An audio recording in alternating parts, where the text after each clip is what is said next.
आइए देखते हैं कि धातु अम्ल के साथ कैसे व्यवहार करते हैं। पिछले क्रियाकलाप में हमने जल के साथ धातुओं की अभिक्रिया को देखा था। क्या अम्लों के साथ धातुओं की अभिक्रिया करने के तरीके में कोई अंतर हो सकता है? आप पहले ही अध्याय 2 में पढ़ चुके हैं कि धातु अम्ल के साथ अभिक्रिया करने पर लवण और हाइड्रोजन गैस बनाते हैं। लेकिन क्या सभी धातुएं एक ही तरीके से अभिक्रिया करती हैं? आइए हम पता लगाते हैं। आइए एक और क्रियाकलाप करते हैं। क्रियाकलाप के माध्यम से हम समझने का प्रयास करेंगे कि क्या होता है जब अम्ल को धातु के साथ अभिक्रिया कराया जाता है। चलिए देखते हैं। इस क्रियाकलाप को समझने के लिए हम मैग्नीशियम, एल्युमिनियम, जिंक के टुकड़े लेंगे। सबसे पहले हम मैग्नीशियम को हाइड्रोक्लोरिक अम्ल में डालेंगे और ऑब्जर्व करेंगे कि क्या होता है।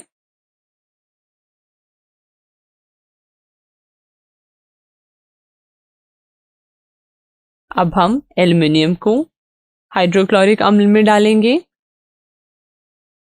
और देखेंगे कि क्या होता है।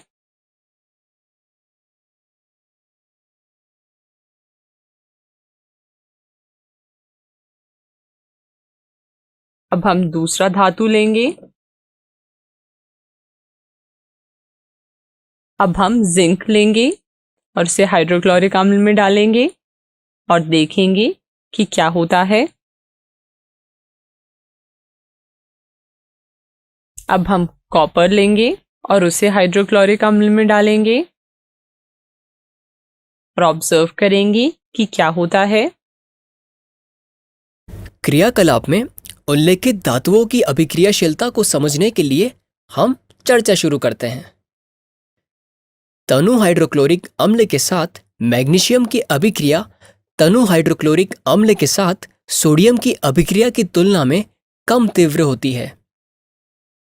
अतः सोडियम की तुलना में मैग्नीशियम कम अभिक्रियाशील है।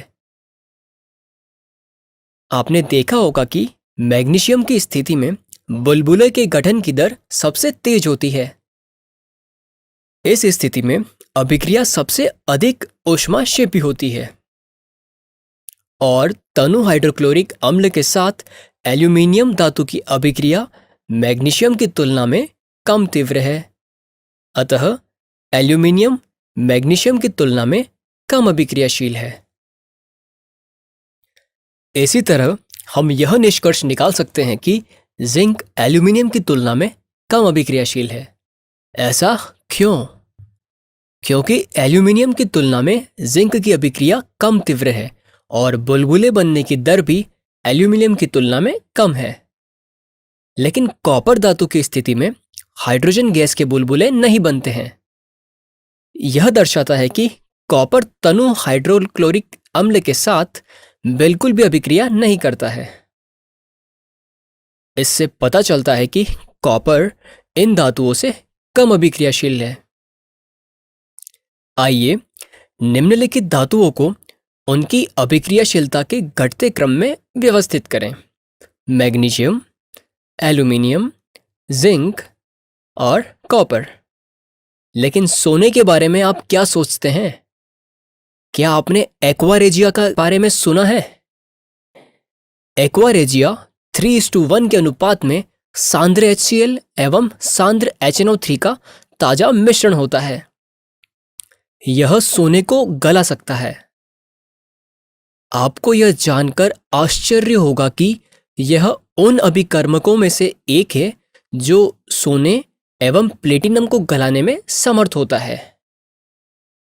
एक्वा रेजिया भभकता द्रव होने के साथ प्रबल संक्षारक भी है।